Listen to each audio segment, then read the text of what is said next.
boa noite. Boa noite. Direto da cadeia, Lula depõe à justiça como testemunha de defesa de Sérgio Cabral. O ex-governador do Rio, condenado na Lava Jato, é réu por compra de votos nas Olimpíadas. No mesmo processo, Pelé falou sobre o ex-presidente do Comitê Olímpico, Carlos Arthur Nussmann, e disse que pode ter havido uma negociata particular para a escolha do Brasil, mas não com ele próprio. Polícia Federal encontra novos indícios contra o Coronel Lima, velho amigo de Temer. Investigação sobre propinas revela contas bancárias com mais de 23 milhões de reais. Ministro da Fazenda descarta a hipótese de subsídio para baixar o preço da gasolina. Segundo Eduardo Guardia, não há nenhum estudo para encontrar uma solução parecida com o diesel. Incêndios de ônibus em Minas Gerais continuam pelo terceiro dia e já passam de 50. Ataques também atingiram bancos e delegacias. Dezenas de pessoas foram presas. A polícia suspeita do PCC. No Dia Mundial do Meio Ambiente, você vai ver uma reportagem especial sobre o descarte do lixo eletrônico. O Brasil joga fora por ano 1,5 milhão de toneladas de celulares, equipamentos de informática e de vídeo. O Jornal da Gazeta volta logo depois do intervalo com essas e outras notícias. Até já. O ex-presidente Lula prestou depoimento por videoconferência no processo que apura a compra de votos para que o Rio de Janeiro sediasse as Olimpíadas. Foi a primeira aparição pública de Lula após ter sido preso em Curitiba por corrupção passiva e lavagem de dinheiro, no caso do Triplex em Guarujá. Da sede da Polícia Federal, onde cumpre pena, Lula prestou depoimento como testemunha de defesa de Sérgio Cabral. Segundo as investigações, o ex-governador está no centro da Operação Unfair Play, que apura a compra de votos para que o Rio sediasse a Olimpíada de 2016. Lula negou que o Brasil pagou propina aos integrantes africanos do Comitê Olímpico Internacional e também disse que não houve uma negociata para garantir os votos. Admitiu, no entanto, que pediu apoio de 54 nações africanas. Acho que alguém que fala que foi uma trapaça é porque não entende nada de nada e não viveu o que nós vivemos. Não tem troca. A África apoiar o Brasil era quase que uma coisa óbvia. Eu viajei 34 vezes para a África.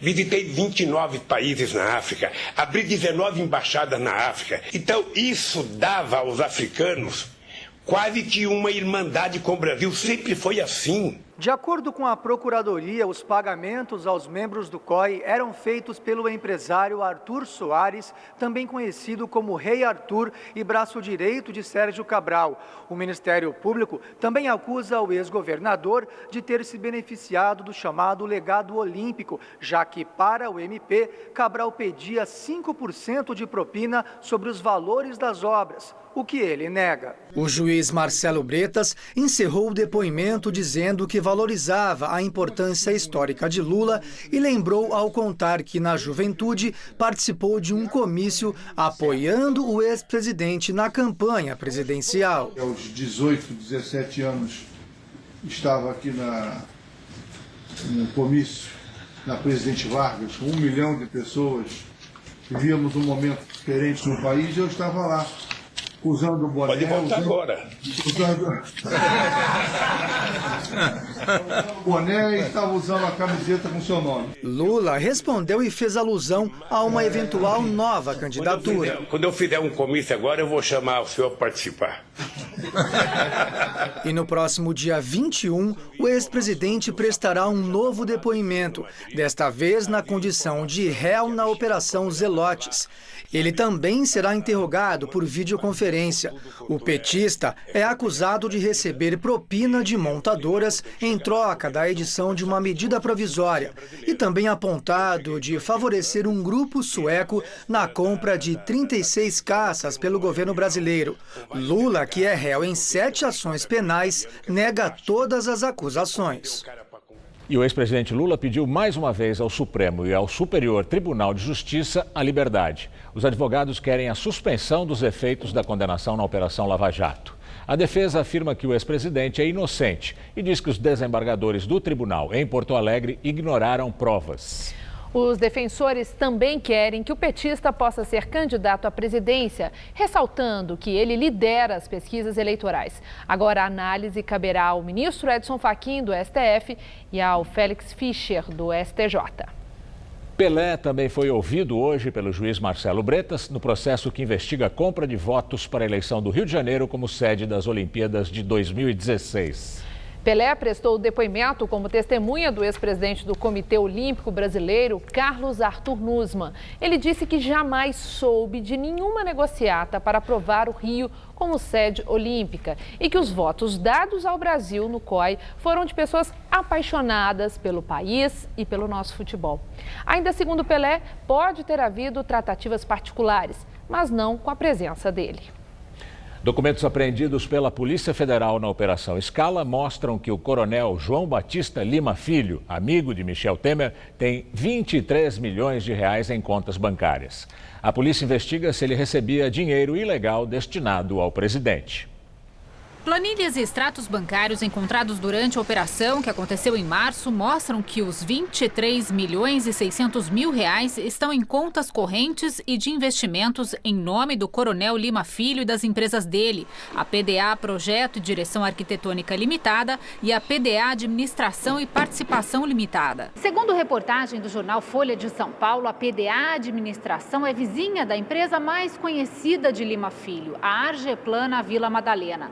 O objeto social é a gestão e administração de propriedades imobiliárias. Em depoimento durante negociações para a delação premiada, o engenheiro da Engevix, José Antunes Sobrinho, disse ter pago R$1 milhão em propina direcionada ao presidente Michel Temer através da PDA Projeto. O dinheiro teria sido depositado pela Alume, uma empresa parceira. Os documentos fazem parte do inquérito que investiga se o presidente Michel Temer recebeu dinheiro para editar o decreto dos portos, que beneficiou empresas do setor. O coronel Lima Filho seria o elo entre as companhias e o presidente. No depoimento, José Antônio Sobrinho também disse que a Engevix foi usada a pedido de Temer para ajudar a Argeplan em contratos com a Secretaria de Aviação Civil e com a Eletronuclear. De acordo com a Força-Tarefa da Lava Jato, teria sido uma forma de desviar recursos para políticos do MDB. Agora, a Polícia Federal apura se o presidente lavava o dinheiro da propina em compras de imóveis e em reformas, como as realizadas nas casas dele, em São Paulo, e da filha Maristela Temer, também na capital paulista. O MDBista nega as acusações. Diz que não tem nada a ver com a Argeplan. O coronel já foi alvo de 2 operações da Polícia Federal, a Patmos e a Scala. Na última, ele foi preso e liberado dias depois, sem prestar depoimento. A defesa alegou problemas de saúde. Ele também contesta as denúncias. Hoje, José Antunes, sobrinho da Engevix, prestou novo depoimento para a Polícia Federal. Ele foi dar mais detalhes sobre o repasse de R$1 milhão ao coronel João Batista Lima. Segundo o sobrinho, o destinatário final do dinheiro era o presidente Temer. O empreiteiro negocia uma delação premiada com a Polícia Federal. Em celebração pelo Dia Internacional do Meio Ambiente, o presidente Michel Temer assinou hoje um plano de metas para a regulação da Política Nacional de Biocombustíveis, que pretende reduzir a dependência externa de combustíveis do Brasil até 2028 e evitar as oscilações de preços. No discurso, Temer também comemorou a volta da criação de empregos no Brasil, apesar do número de desempregados no nosso país ter superado a marca de 13 milhões de pessoas, segundo o IBGE. Nós estamos cumprindo à risca o plano de governo que nós apresentamos ao país e que, queiramos ou não, trouxe de volta o crescimento, não é? E a abertura de postos de trabalho. Ninguém pode negar isso. Por mais que se diga, não há posto de trabalho, vai ver lá no IBGE, vai ver no CAGED quantas carteiras assinadas tivemos. Vamos reduzir, estou repetindo, de 11,5% para 7% a nossa dependência externa de combustíveis, não é? O Brasil estará menos exposto, e esta frase é importante, à variação internacional do preço do petróleo e às flutuações cambiais. Portanto, quem sabe, em futuro não distante, muito próximo, nós consigamos evitar acontecimentos como este que se verificou na semana passada. O ministro da Fazenda, Eduardo Guardia, falou hoje sobre a possibilidade de subsídio para baixar o preço da gasolina. Nós não estamos discutindo nenhum programa de subsídio para a gasolina. Quando nós anunciamos a solução para o problema do diesel, nós deixamos absolutamente claro que não temos espaço fiscal para esse tipo de coisa neste momento. Então, não estou sequer discutindo qualquer programa de subsídio. Em eventos sem a presença de nenhum pré-candidato à presidência, lideranças do PSDB, PPS, PSD e MDB lançaram hoje um manifesto no qual defendem a união dos partidos de centro nas eleições para este ano. Entre as medidas citadas estão a modernização do licenciamento ambiental, as reformas da Previdência e tributária, sem aumento de impostos e mudanças em programas sociais.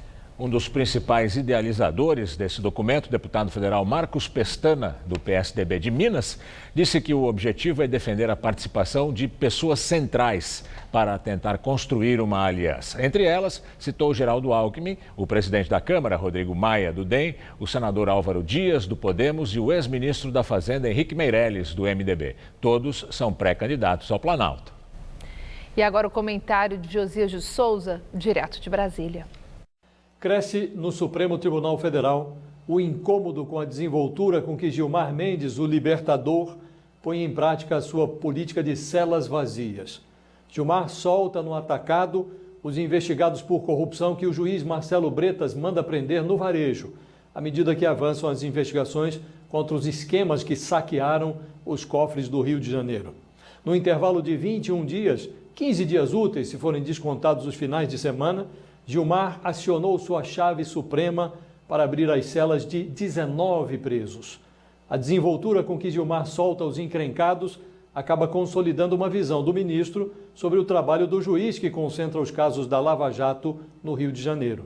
É como se o ministro do Supremo expedisse uma sentença contra as decisões do juiz da primeira instância. Fica a impressão de que, se pudesse, Gilmar mandaria prender Bretas, condenando-o por incompetência ou por eficiência excessiva. Consolida-se entre os colegas de Gilmar a sensação de que as críticas à atuação do ministro contaminam a imagem do próprio Supremo. E não se está falando aqui do ministro Luiz Roberto Barroso, desafeto de Gilmar. A inquietação chegou a outros gabinetes. Juízes de primeira instância romperam uma tradição. Antes, nenhuma revelação abalava o prestígio de políticos e empresários. Desmascarados, eles continuavam enchendo as colunas sociais. Hoje, eles enchem as celas que Gilmar esvazia. O Supremo precisa decidir de que lado está. Boa noite. E daqui a pouco, Maria Lídia Flandre entrevista o cientista político Glauco Pérez, professor de Ciência Política da USP, sobre as eleições e o cenário político no país. O ex-diretor da Secretaria de Educação do Paraná, Maurício Fanini, apresentou uma proposta de delação premiada que pode implicar o ex-governador Beto Richa, do PSDB. Fanini afirma que atuava como operador financeiro do Tucano.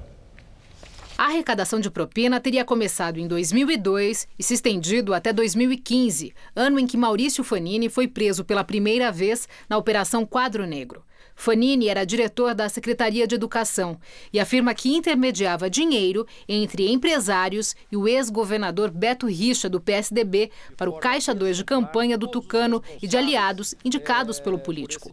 Agora, o antigo diretor, que está preso em Brasília desde maio desse ano, fez uma proposta à Procuradoria-Geral da República. Quer fazer uma delação premiada para ter a pena reduzida. Ele contou detalhes sobre o suposto esquema de desvio de verba na construção de escolas em Curitiba. O portal G1 teve acesso aos documentos. Segundo o ex-diretor, o dinheiro desviado abasteceu as campanhas de Richa para a Prefeitura de Curitiba e para o governo do Paraná, além de bancar gastos pessoais como viagens e a compra de um apartamento para o filho mais velho do ex-governador, Marcelo Richa, do PSDB. O Ministério Público investiga desvios de verba na Secretaria de Educação do Paraná desde 2015 e calcula que a fraude tenha ultrapassado 20 milhões de reais. Segundo o ex-diretor, a partir de 2012, as arrecadações de propina dos empresários passaram a ser mensais. Um dos maiores colaboradores seria Eduardo Lopes de Souza, dono da construtora Valor, apontada pelos procuradores como o pivô dos desvios nas escolas. Neste caso, fiscais corruptos faziam medições fraudulentas das obras. Depoimento à Justiça Estadual, o empresário Eduardo Lopes de Souza afirmou que em 2015 fez 3 repasses de R$100 mil cada. Um para Beto Richa concorrer ao Senado este ano, outra remessa para o irmão do ex-governador Pepe Richa para tentar se eleger deputado federal e mais uma remessa para o filho, Marcelo, para disputar o cargo de deputado estadual. Em nota, Beto Richa negou tudo e disse que há uma manobra arquitetada às vésperas do período eleitoral. O ex-governador acusa Fanini de mentir descaradamente sem apresentar qualquer indício de prova. O domínio da facção PCC em São Paulo é apontado como um dos fatores para o estado ter tido uma redução de quase metade dos homicídios registrados de 2006 a 2016. E a organização criminosa pode estar por trás da onda de ataques em Minas Gerais. Na última noite e madrugada, novos ataques. Já são mais de 50 ônibus incendiados em mais de 20 cidades de Minas Gerais.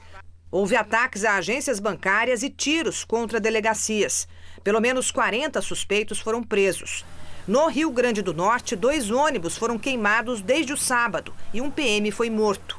A polícia investiga se os ataques simultâneos foram orquestrados pelo PCC, que disputa território com facções rivais.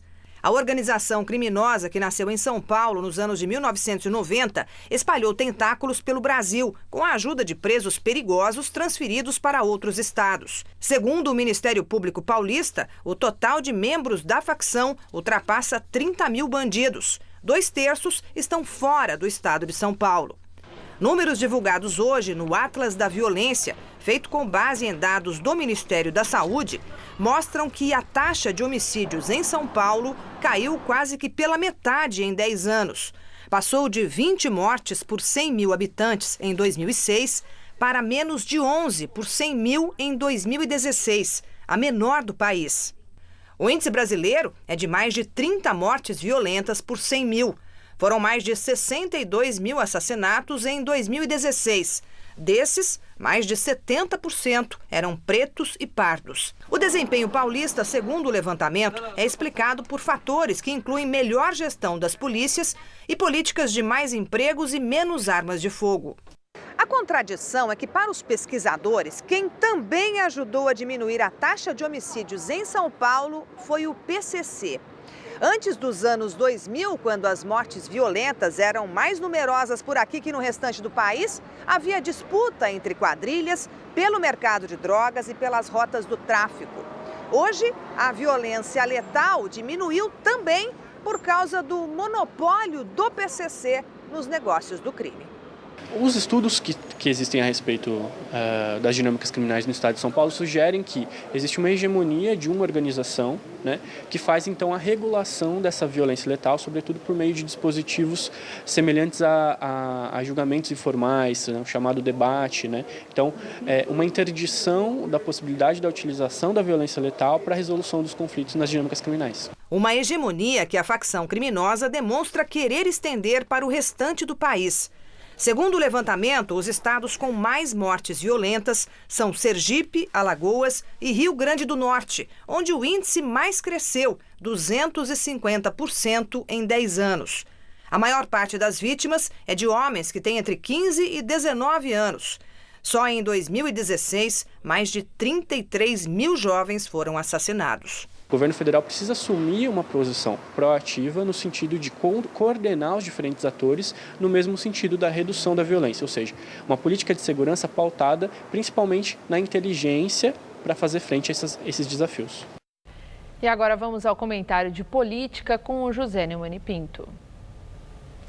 Esses números são impressionantes, acachapantes. Absurdos, 62 mil homicídios no ano de 2016. Deve ter aumentado de lá para cá, batendo recordes históricos de anos considerados violentíssimos.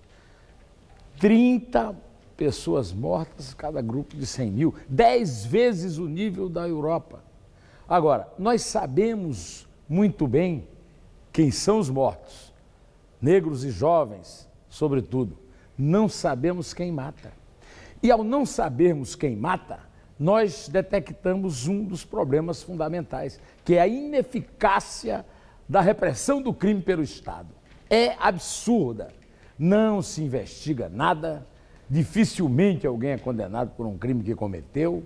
E chega o governador de Minas, Fernando Pimentel, e diz: o problema são as prisões. Claro, o problema são as prisões, mas esse problema vem acrescentado da inexistência de uma política de segurança pública no Brasil. O Brasil criou o Ministério de Segurança Pública e colocou lá o Raul Jungmann, que não entende nada disso, que não coordenou nada e que tudo continua como era antes no cartel e no quartel de Abrantes. No Brasil não há inteligência, não há sequer conexão. As polícias são inimigas, a polícia civil, militar nos estados. Os policiais são inimigos dos procuradores e os procuradores vivem às turras com os juízes. Não se trabalha em conjunto e o bandido trabalha em conjunto, se une na prisão. Veja essa disseminação do primeiro comando da capital pelo Brasil. Eu, como nordestino, fico absolutamente contristado, perturbado, preocupado e aborrecido com esses números que vêm dos estados do Nordeste, apesar de, como morador de São Paulo, ficar pelo menos mais aliviado de ter havido uma política de segurança que permitiu que caísse de 20 para 10 mortes por grupo de 100 mil. O Estado brasileiro abandonou a população, principalmente os pretos, os jovens e os pobres, à senha dos criminosos. Talvez porque haja muita gente cúmplice e até comprado nos 3 poderes. Essa senha de soltar de alguns ministros do Supremo Tribunal Federal faz parte disso. E também os poderes legislativos. O Estado brasileiro é cúmplice do crime e o crime sequestrou o Brasil e está difícil pagar o resgate por isso. Eu volto quinta-feira, direto ao assunto. Em pé. A produção industrial aqui no Brasil cresceu em abril. O avanço foi de 0,8% de acordo com a IBGE. No acumulado dos últimos 12 meses, a alta foi de 3,9%. É o melhor desempenho desde maio de 2011. O resultado foi puxado por biocombustíveis e automóveis. A Operação Teia, feita pelo IBAMA e também Polícia Federal, resgatou mais de 50 animais silvestres que seriam vendidos ilegalmente, claro, pela internet. 4 pessoas foram presas. A ação em combate ao tráfico de animais foi deflagrada hoje em 14 estados, mais o Distrito Federal. 2 suspeitos foram presos no Rio de Janeiro, um em São Paulo e outro na Paraíba. Eles são acusados de comercializar aves, aranhas e répteis por meio de redes sociais, usando nomes falsos. Agentes da Polícia Federal também cumpriram mandados de busca e apreensão pelo país. A pena para quem compra animais sem autorização do IBAMA é de 6 meses a 1 ano de prisão, além de multa. Executivos da Enel afirmam que vão investir 900 milhões de dólares entre 2019 e 2021 para melhorar os serviços da Eletropaulo. O dinheiro será aplicado principalmente em manutenção e modernização, mas o valor da tarifa pode subir. O anúncio da compra de 70% da Eletropaulo pela multinacional italiana Enel foi feito ontem. A negociação foi de 5,5 bilhões de reais e pôs a companhia como líder no ranking de distribuidoras do país. A Enel tem forte atuação em energias solar e eólica por meio da subsidiária Enel Green Power do Brasil. O dólar fechou em alta hoje, cotado a R$ 3,80. É o maior valor desde o dia 2 de março, quando alcançou R$ 3,88. A Bovespa fechou em queda de 2,49% aos 76.641 pontos. 7 pessoas, entre elas 6 ex-servidores públicos da Prefeitura de São Paulo, foram condenadas pela chamada máfia do ISS. A repórter Fernanda Azevedo está no Ministério Público de São Paulo e tem os detalhes. Olá, Fernanda, boa noite. Olá, Gamberini, boa noite. Boa noite a todos. Juntas, as penas somam mais de 150 anos. A Justiça também determinou o confisco de mais de 10 milhões de reais e de imóveis dos réus avaliados em mais de 100 milhões de reais. Ronilson Bezerra Rodrigues, que era subsecretário da Receita da Secretaria Municipal de Finanças, recebeu a maior pena, 60 anos e 7 meses de prisão por organização criminosa, concussão e lavagem de dinheiro. Eduardo Barcelos e Carlos Augusto de Lalo assinaram acordos de delação premiada e tiveram as penas reduzidas a 9 anos de reclusão em regime aberto com monitoramento eletrônico. O ex-auditor fiscal Luiz Alexandre de Magalhães foi condenado a 43 anos e 1 mês pelos mesmos crimes. Também foram condenados os ex-servidores Amilcar Lemos e William Deiró, também pelos mesmos 3 crimes. O cunhado de Ronilson Bezerra, Henrique Manhãs Alves, foi condenado por lavagem de dinheiro. Segundo o Ministério Público, essa era a principal ação penal de uma investigação que apurou a cobrança de propina de empresas da construção civil aqui de São Paulo para que fossem consideradas quitadas as dívidas do ISS, um prejuízo estimado em mais de 500 milhões de reais. Os réus teriam atuado entre 2007 e 2013 na gestão do ex-prefeito Gilberto Kassab, hoje ministro de Ciência e Tecnologia pelo PSD, e no início do governo de Fernando Haddad, do PT. Para o Ministério Público, as investigações ainda não terminaram. Essa investigação não é pessoal. Nós temos um fato criminoso, nós temos uma organização criminosa que saqueou os cofres municipais durante pelo menos 5 anos, foram mais de 500 milhões de prejuízo, na nossa estimativa não oficial, mas é uma estimativa. Impossível que esse grupo tenha operado e tenha agido durante todo esse tempo sem que tivesse o apoio político, tá? Para que isso funcionasse. Não vou ser aqui leviano de apontar nomes, de dizer efetivamente quem é que dava o apoio, mas a nossa crença, e é por isso que eu não dou o trabalho por encerrado. Hoje é o Dia Mundial do Meio Ambiente e a destinação do lixo está entre as maiores preocupações. Nunca se consumiu tantos equipamentos eletrônicos. O resultado disso é que só no Brasil foram geradas 1.500.000 toneladas de lixo eletrônico em 2016. O desafio agora é o descarte correto. O bairro Santa Ifigênia é um dos principais endereços de comércio de informática e telefonia da capital paulista. O Rodrigo é técnico em eletrônica e trabalha em uma das galerias consertando aparelhos. A gente tenta reaproveitar todos os componentes do aparelho. Normalmente todas as coisas que não são aproveitadas, a gente separa ou coloca para descarte ou pede para alguém recolher para que essa pessoa consiga ter um proveito dessas peças que a gente não consegue aproveitar. Além de telefones e computadores, eletroeletrônicos como televisores também se transformam em lixo eletrônico, incluindo as peças pequenas e também os acessórios. Cabo, esses cabinhos, carregadores, essas coisinhas pequenininhas, fone, né? Isso também é lixo. E isso vai juntando, porque é cobre, é metal pesado.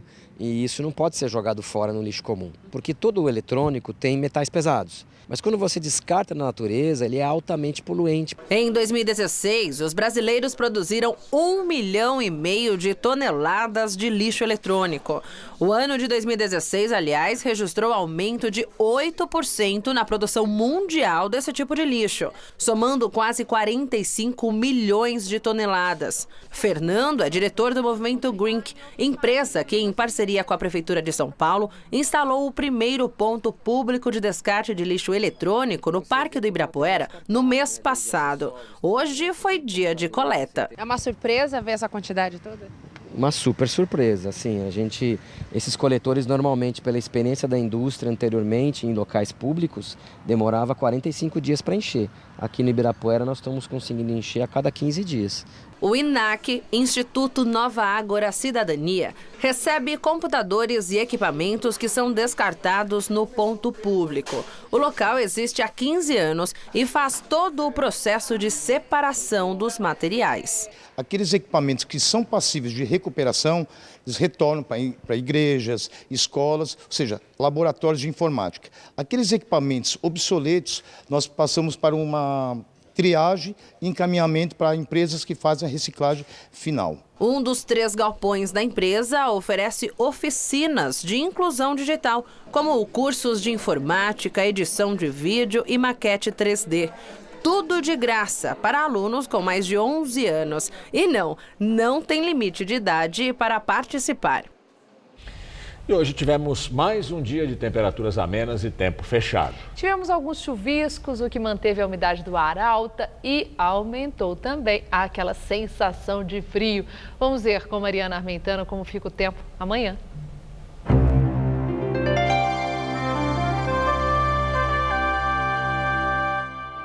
Por causa da passagem de uma frente fria pelo litoral do Sudeste, a temperatura segue baixa.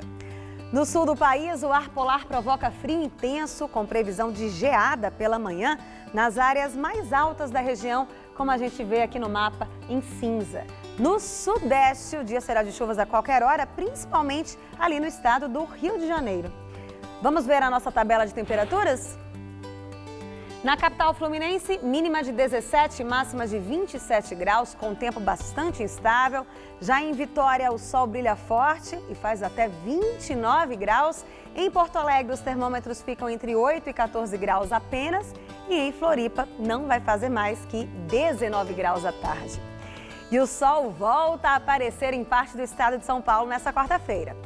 Mas olha, ainda chove a qualquer hora no litoral norte e no Vale do Paraíba, sem pancadas volumosas. Já na região nordeste, o sol até brilha forte, mas pode chover a partir da tarde, com risco de trovoadas.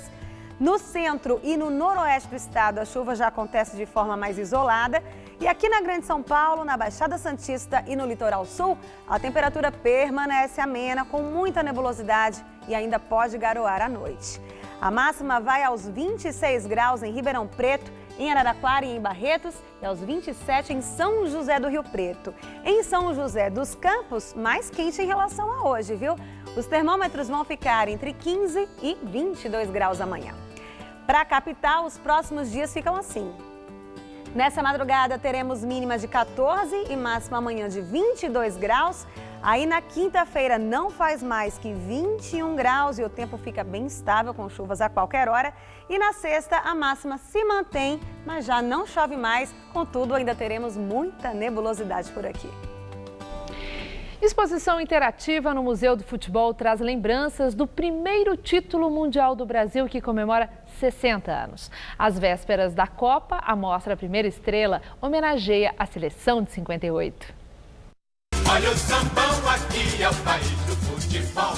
Caiu o queixo da imprensa mundial. Magnífico. Esplêndida partida da seleção nacional. Foram manchetes como estas, estampadas nos jornais de todo o país, que anunciaram o primeiro título da seleção brasileira, que surpreendeu o planeta. E é assim que começa a exposição A Primeira Estrela, no Museu do Futebol. São fotos e vídeos onde ficamos lado a lado dos grandes craques. Entre os gênios da bola, Pelé, com apenas 17 anos, Garrincha e suas pernas tortas, Bellini, o capitão que ergueu nossa primeira taça. Aliás, a Jules Rimet está exposta aqui, de forma virtual.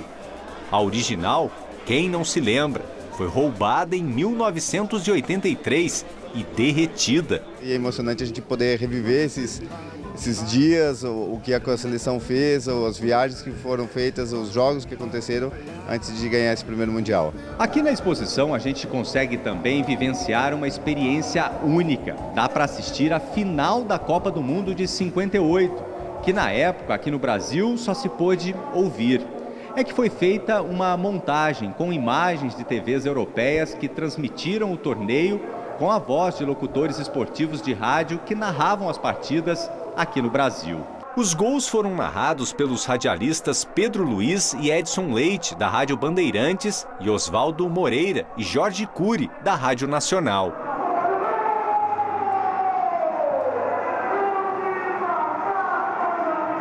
não só transmitida pelo rádio, como era por ondas curtas, então a transmissão era muito precária. Então ouvia-se às vezes em praças públicas e muito mal. A partida que o Brasil venceu por 5-2 da Suécia e conquistou a taça é exibida em uma instalação audiovisual projetada no antigo túnel de acesso dos jogadores ao gramado do estádio do Pacaembu. Roupa e pinta de jogador de futebol, olhos vidrados na tela. O catador de latinhas Renato fez questão de ver de perto os craques do passado. A seleção vai precisar jogar daquele jeito todo, né? Senão não vai ganhar não. E antes de deixar a exposição, pensando já na próxima Copa, dá para fazer uma viagem no tempo e comemorar junto com a torcida na Suécia esse golaço do Pelé. É emocionante para quem gosta de futebol, né? Porque foi o momento que o Brasil começou a se destacar no mundo, né? Eu nunca fui em um jogo de futebol, nunca fui no estádio e vivi aquela emoção dentro de um jogo. Não faço ideia como é. Deu vontade agora de ir no estádio, de acompanhar? Deu muita vontade. A mostra fica em cartaz até 9 de setembro, de terça a domingo, das 9 às 5 da tarde, no Museu do Futebol. O ingresso custa R$ 12,00 às terças, a entrada é gratuita. O governo do Irã anunciou hoje, em comunicado à Agência Internacional de Energia Atômica, que vai aumentar sua capacidade de enriquecimento de urânio. O Ayatollah Ali Khamenei garantiu que o material que for enriquecido terá uso pacífico para a produção de energia e utilização médica.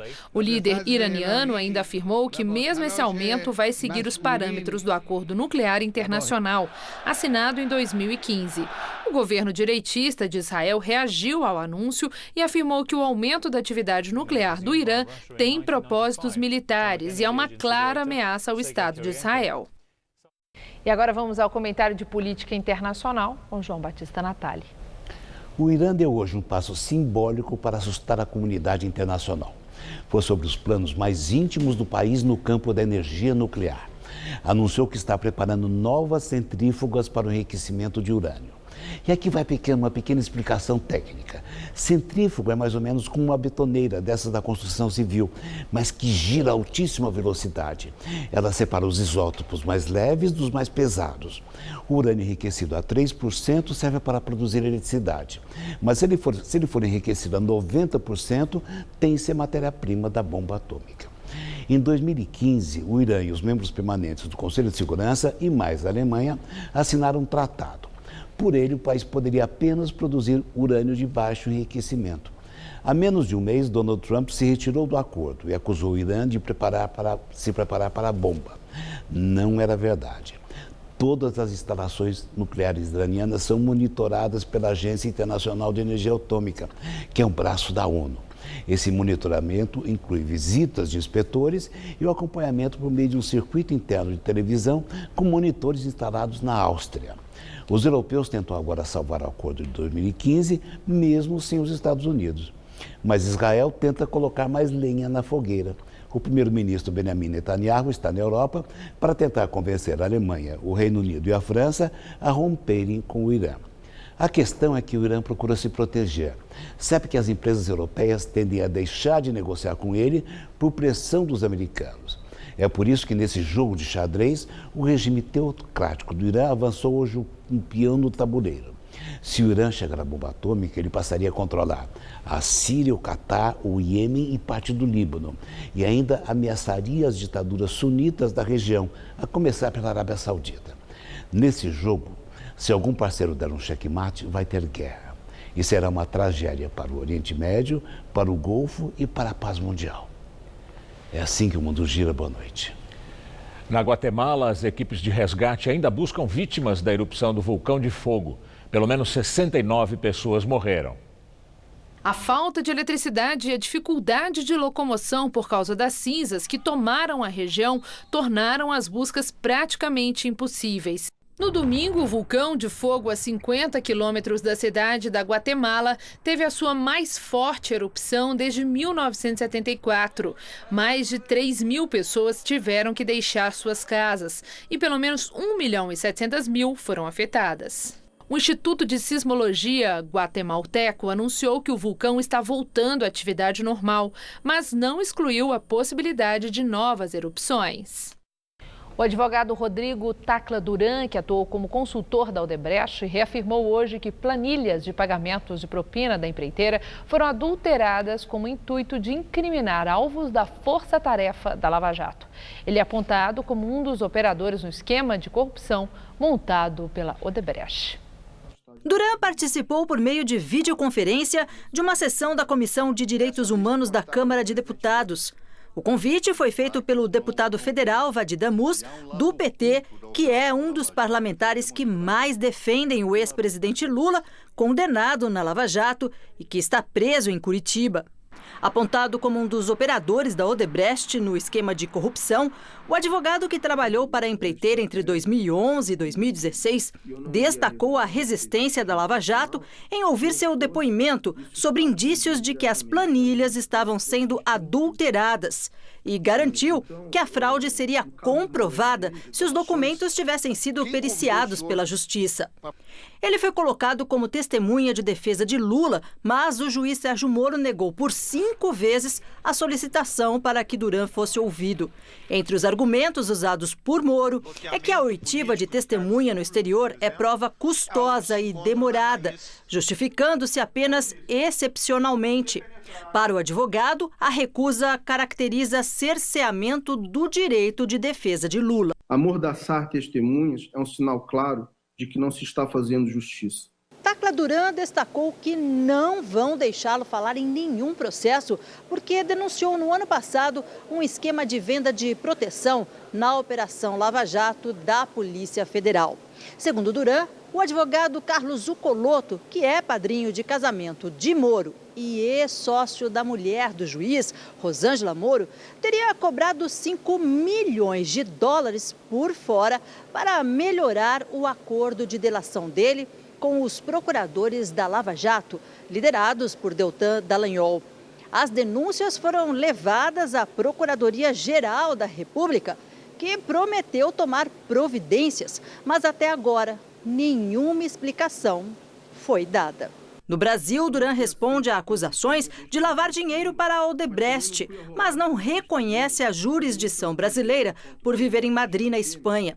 Em novembro de 2016, teve a prisão preventiva decretada por Moro. Foi preso no país europeu, mas libertado porque tem dupla cidadania, o que impediu a extradição. A Operação Lava Jato se tornou um polo de poder político, capaz de moer reputações, destruir empresas e instituições. Eu digo isso com a maior tranquilidade, porque, como os senhores sabem muito bem, eu jamais fui filiado a qualquer partido político e nunca tive militância política. O legado do clamor das ruas de junho de 2013 é o tema da entrevista do dia com Maria Lídia Flandre.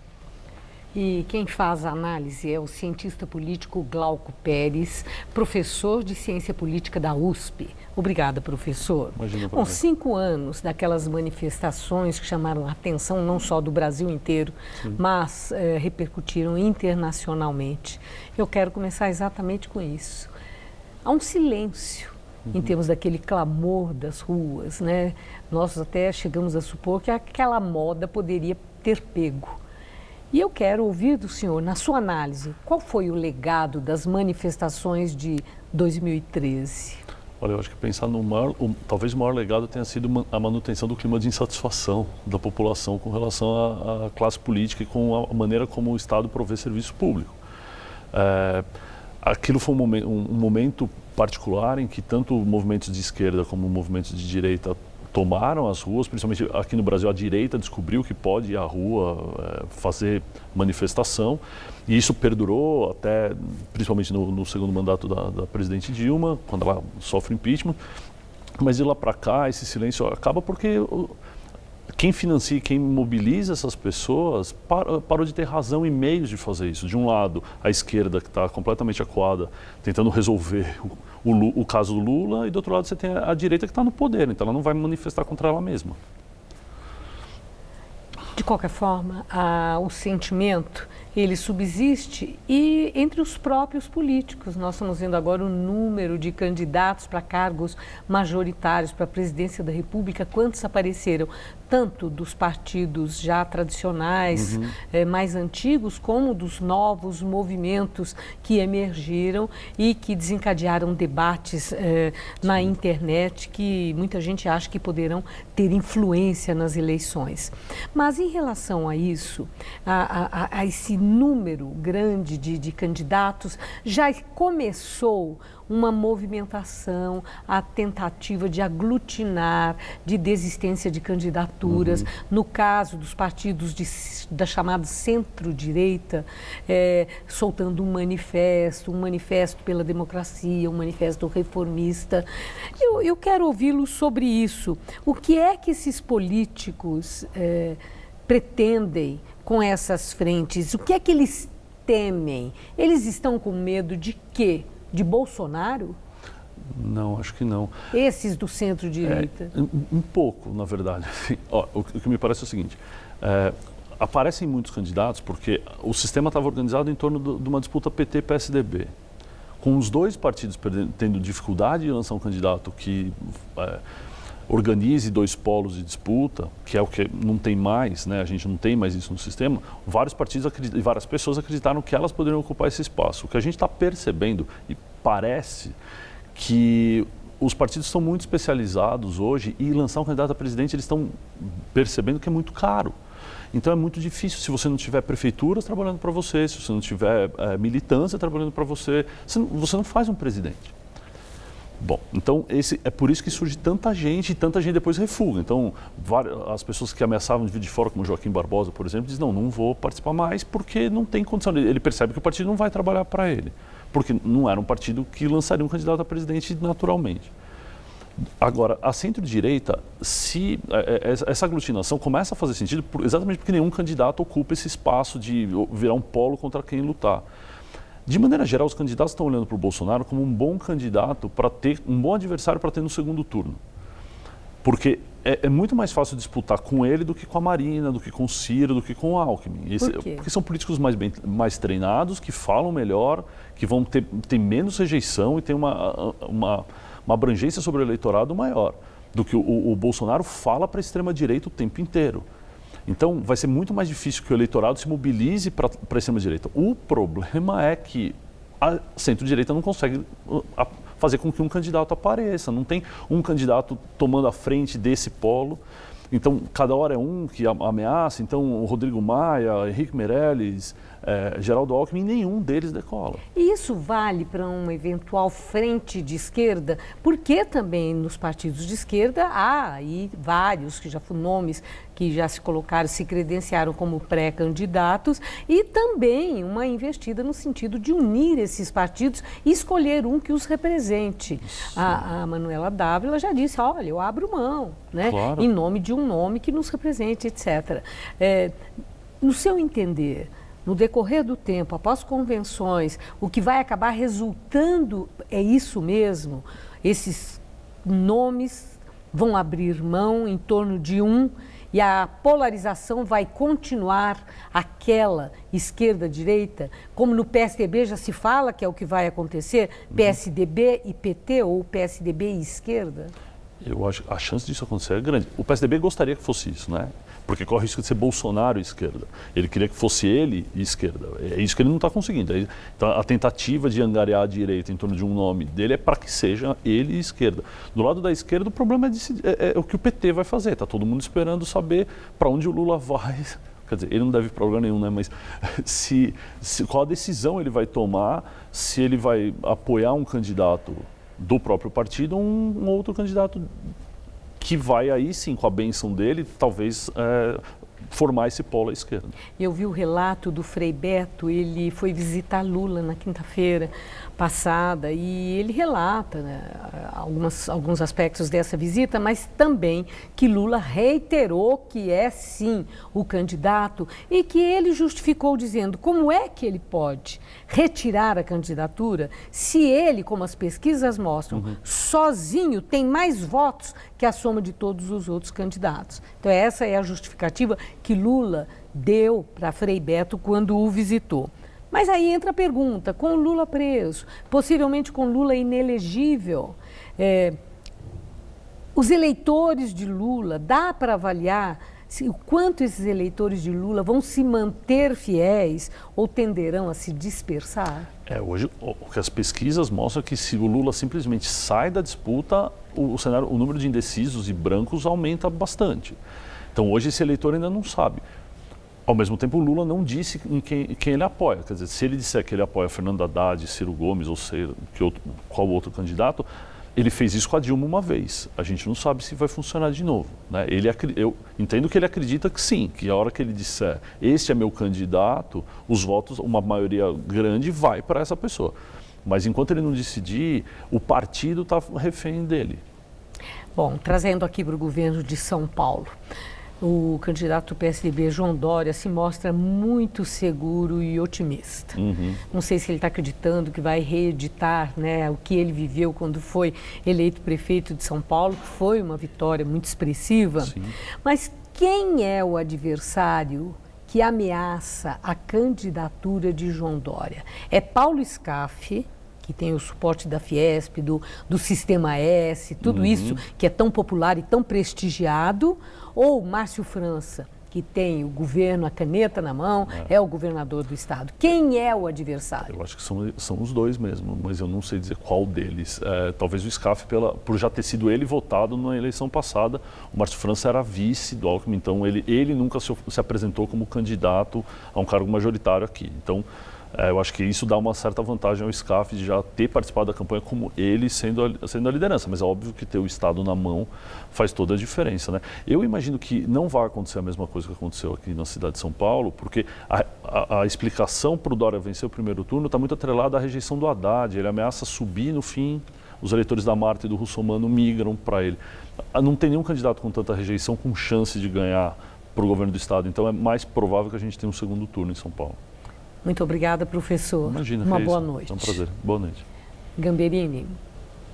A Justiça do Trabalho suspendeu o processo de privatização da Eletrobras. A juíza do Rio de Janeiro, Raquel de Oliveira Maciel, determinou que a estatal e 5 distribuidoras apresentem um estudo de impacto da desestatização sobre os contratos de trabalho em até 90 dias. Mais de 11.400 pessoas trabalham para as empresas. A Eletrobras afirmou que vai analisar as medidas cabíveis e que vai manter o mercado informado sobre as próximas decisões. O processo de privatização já estava sofrendo impasses porque o Congresso Nacional não aprovou uma medida provisória que poderia reduzir incertezas sobre dívidas do setor elétrico. Acusado de estupro, o ex-produtor de Hollywood, Harvey Weinstein, compareceu hoje a uma corte de Nova York e se declarou inocente das acusações de estupro. Apesar de no atual processo Weinstein ser acusado de abusar sexualmente de 2 mulheres, mais de 100 afirmaram ter sido assediadas por ele nas últimas décadas. Neste processo, Harvey Weinstein pode ser condenado a 25 anos de prisão. O Jornal da Gazeta termina aqui. Essas foram nossas principais notícias. Direto da prisão, Lula depõe à justiça como testemunha de defesa de Sérgio Cabral. O ex-governador do Rio, condenado na Lava Jato, é réu por compra de votos para as Olimpíadas. No mesmo processo, Pelé falou sobre o ex-presidente do Comitê Olímpico, Carlos Arthur Nussmann, e disse que pode ter havido uma negociata particular para a escolha do Brasil, mas não com ele próprio. Polícia Federal encontra novos indícios contra o Coronel Lima, velho amigo de Temer. Investigação sobre propinas revela contas bancárias com mais de 23 milhões de reais. Ministro da Fazenda descarta a hipótese de subsídio para pagar o preço da gasolina. Segundo Eduardo Guardia, não há nenhum estudo para encontrar uma solução parecida com o diesel. Incêndios de ônibus em Minas Gerais continuam pelo 3º dia e já passam de 50. Os ataques também atingiram bancos e delegacias. Dezenas de pessoas foram presas. A polícia suspeita do PCC. A edição de hoje pode ser vista no site do Jornal da Gazeta. Uma boa noite para você. Boa noite e até amanhã.